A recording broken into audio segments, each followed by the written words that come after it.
emotional about the hounding of the press and the paparazzi and how they were making her life miserable. So I think I did my job. There was a time when Matt Lauer's face was the first thing tens of millions of Americans saw every morning. For 2 decades, he sat behind the desk of NBC's Today Show, delivering headlines, cracking jokes with Al Roker, interviewing presidents, and becoming one of the most trusted and recognizable figures in American television. Then, in a matter of hours on a November morning in 2017, all of it disappeared. No farewell tour, no goodbye special, just a stunned Savannah Guthrie reading a statement to a live audience, and Matt Lauer was gone. Nearly a decade later, the man who once earned upwards of $20 million a year has all but vanished from public life. So what actually happened to Matt Lauer? Where does one of the most powerful men in morning television go after a fall that fast, that public, and that permanent? This is the real story of his rise, his downfall, and what his life looks like today.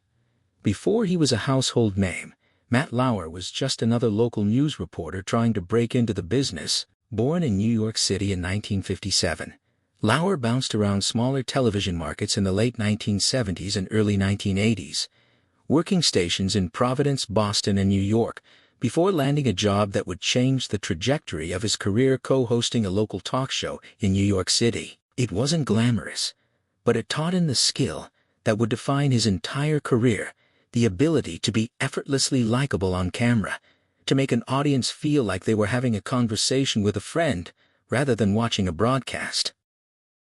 In 1994, Lauer joined Today as a news anchor, and within 2 years, he had been elevated to co-host alongside Katie Couric. The pairing was, by nearly every measure, a phenomenon. Lauer and Couric had a chemistry that felt genuine and unscripted, and under their leadership, Today dominated the ratings for years, fending off competition from Good Morning America and cementing itself as the most watched morning show in the country. Lauer's interviewing style became his trademark. He was capable of pivoting from playful banter about a celebrity's new movie to hard-hitting questions about war, scandal, or tragedy, sometimes within the same segment. He interviewed sitting presidents. He covered the September 11th attacks live from Rockefeller Plaza. He anchored coverage of the Olympics for years. By the mid-2000s, Matt Lauer wasn't just a news anchor. He was an institution, a fixture in American households as reliable as morning coffee. His salary reflected his stature.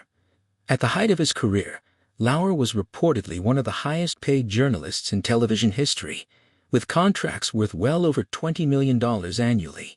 He had a sprawling estate in the Hamptons, a home in the Hudson Valley, and a reputation, at least publicly, as the consummate professional, a family man married to former Dutch model Annette Roque, with 3 children, Jack, Romy, and Thijs.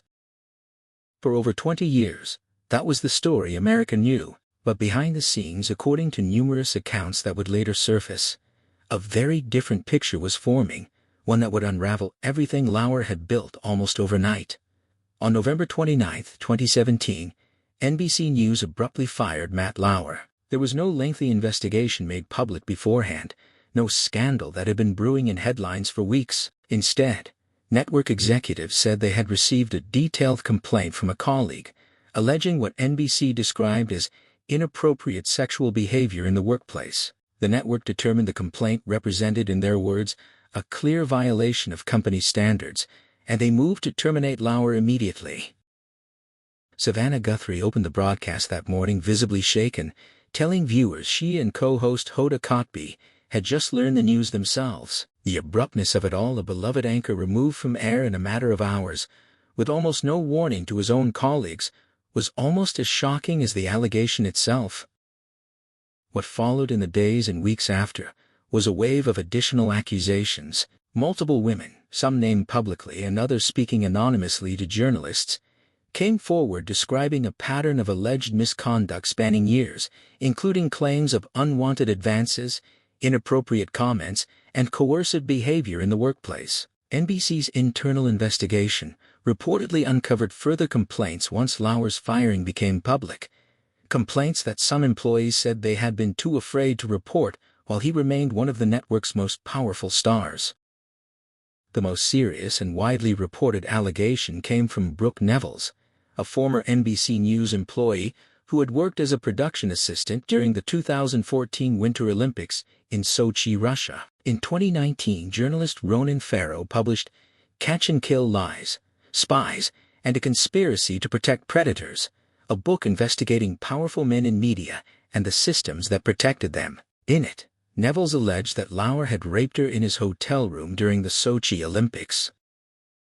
Lauer responded forcefully and publicly, publishing a lengthy statement through Variety in which he disputed the characterization of the encounter as assault, insisting instead that what took place between them was consensual and that he and Nevels had gone on to have an extended affair afterward. He acknowledged the relationship was inappropriate, given his position at the network, but rejected the accusation of rape entirely, calling parts of the allegations categorically false. Nevels, for her part, has continued to stand by her account in the years since, including in subsequent interviews and, most recently, in her own forthcoming memoir.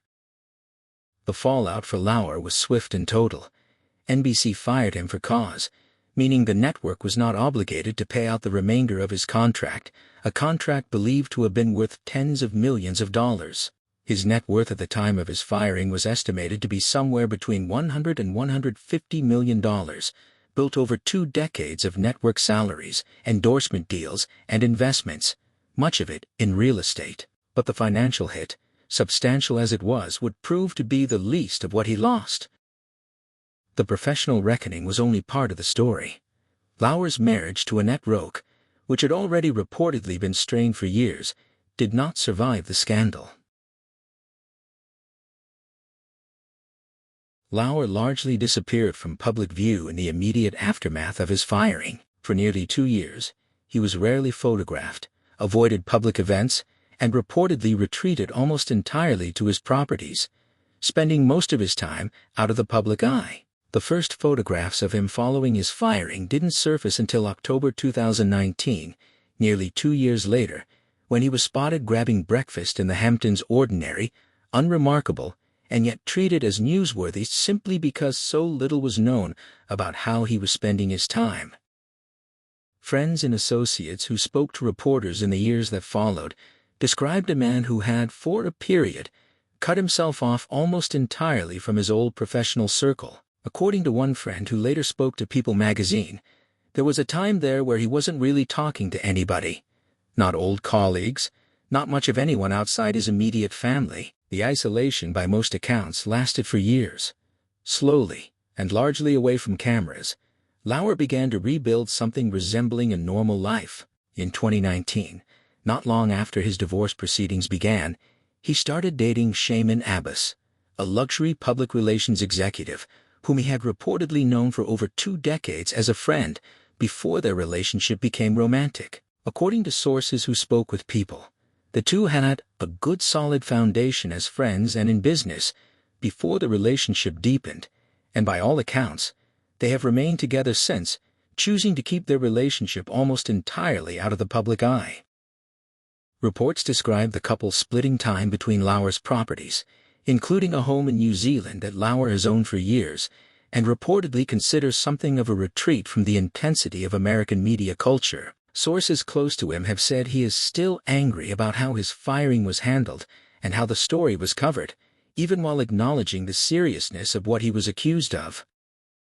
Lauer's relationship with his 3 children has remained, by every published account, central to his life since 2017. Friends and family sources have consistently described him as devoted to being present for Jack, Romy, and Tace, all of whom are now adults, prioritizing time with them over almost anything else. Insiders have repeatedly emphasized this is where Lauer has focused his energy in the years since his firing, not on rebuilding a media career, but on his role as a father.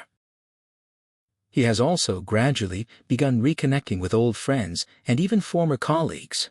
He has been spotted at industry events and social gatherings over the past few years, appearances that once would have gone unnoticed, but that now draw attention precisely because they're rare.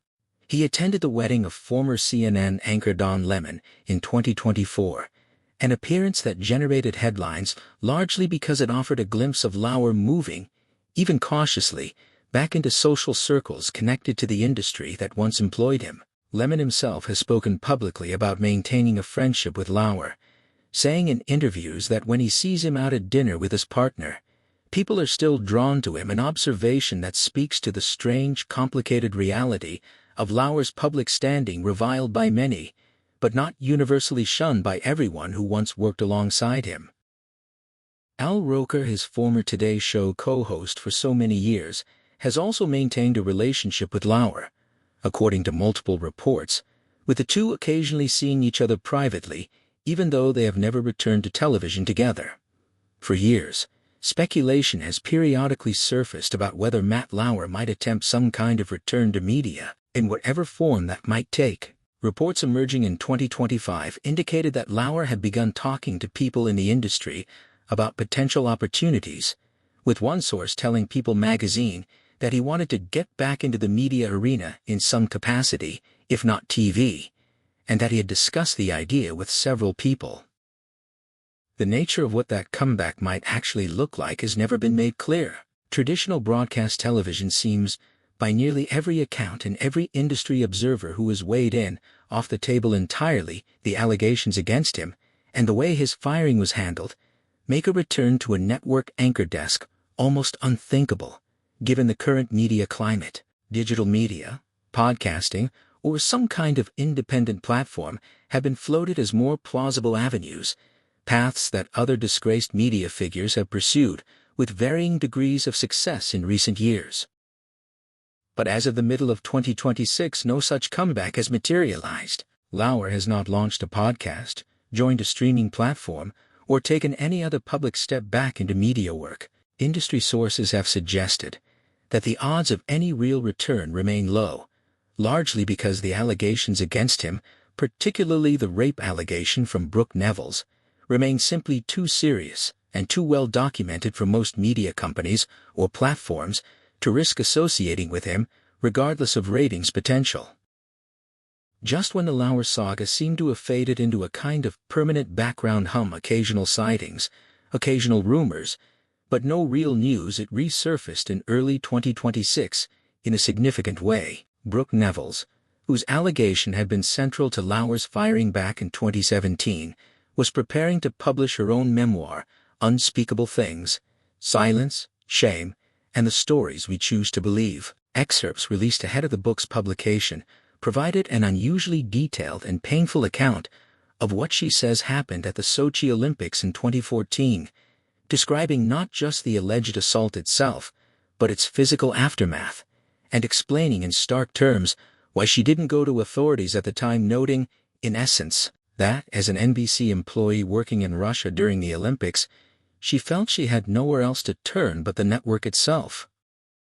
The excerpts reignited intense public and media interest in the case, nearly a decade after the initial allegations first surfaced. For Lauer, it meant his name was once again attached to headlines around the world, dragging a story he had spent years trying to move past back into the spotlight.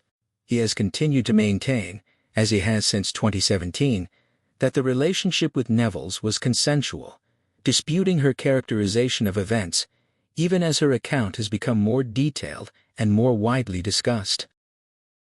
The renewed attention illustrates something important about Lauer's situation, nearly a decade on, unlike some public figures who have managed, over time, to fade from a scandal's shadow.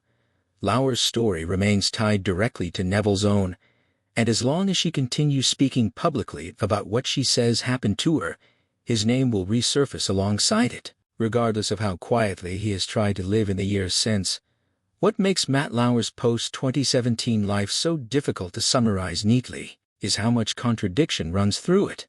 By financial measures, he remains extraordinarily wealthy. Real estate has continued to be central to his fortune.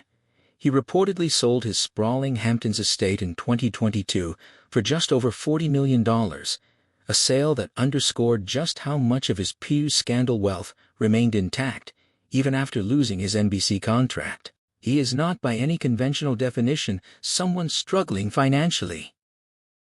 And yet the career that built that fortune, the thing that made him Matt Lauer in the first place, is almost certainly gone for good.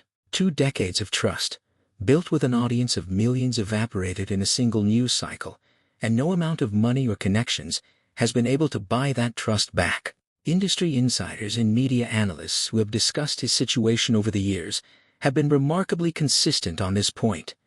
Whatever future Lauer has in front of him, it is exceedingly unlikely to involve the kind of platform, visibility, or public role he once held. His social life presents a similar contradiction. He is, by most accounts, no longer the pariah he was in the immediate aftermath of his firing. He has friends who remain loyal, a partner who has stayed by his side for years, and occasional appearances at industry gatherings that suggest at least some corner of the media world has not entirely closed its doors to him.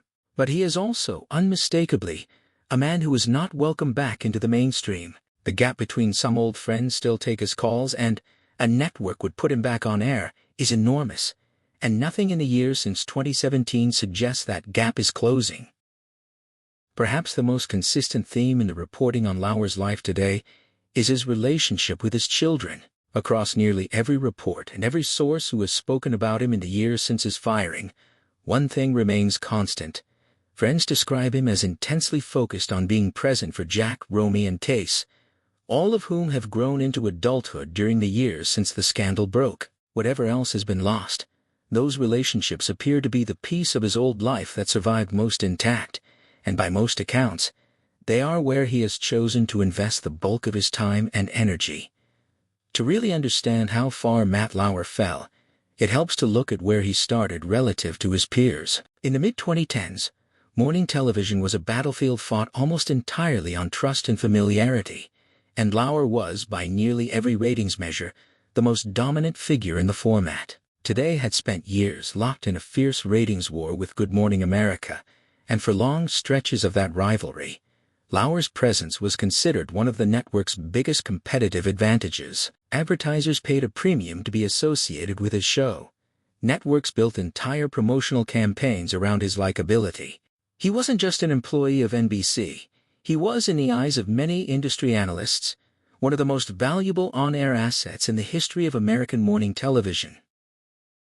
That's part of what makes the scale of his fall so difficult to overstate. When Harvey Weinstein's alleged decades of abuse became public in the fall of 2017, it triggered what would come to be known as the modern #Me Too movement, a cultural reckoning that swept through Hollywood, media, politics, and corporate America. Powerful men who had operated for years with what many describe as near total impunity suddenly found themselves facing consequences, often within days of allegations becoming public. Lauer's firing came just weeks after Weinstein's story broke, and it landed at the height of that reckoning, when the public appetite for accountability was at its most intense, and the media's willingness to report on these stories, rather than bury them, was arguably at an all-time high. He wasn't alone. In the same stretch of months, other prominent media figures, including Charlie Rose and Bill O'Reilly, faced their own firings and allegations, part of a wave that reshaped the leadership of nearly every major news organization in the country, almost overnight. But even within that wave, Lauer's case stood out, both because of the severity of the allegations that eventually emerged, particularly Brooke Neville's rape allegation, and because of just how central he had been to one specific, beloved American institution for so long. Losing an opinion host or a news magazine anchor is one thing. Losing the face of the #1 morning show in the country, a program built almost entirely around warmth and trust, hit differently for a lot of viewers who felt they had, in some strange parasocial way, invited him into their homes every single morning for 2 decades.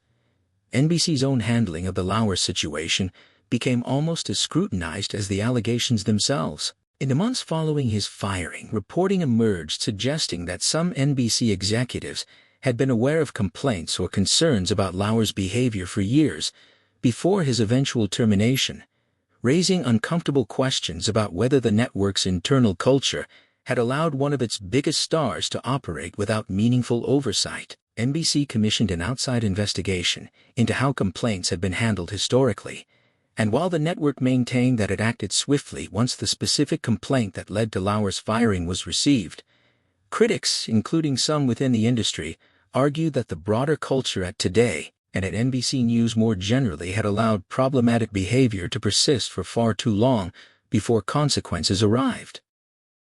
That question of institutional responsibility became a significant part of the broader story, separate from Lauer's individual conduct. Ronan Farrow's Catch and Kill, which detailed the Neville's allegation, was as much an indictment of the systems that protect powerful men as it was a specific account of what happened between Lauer and Neville's.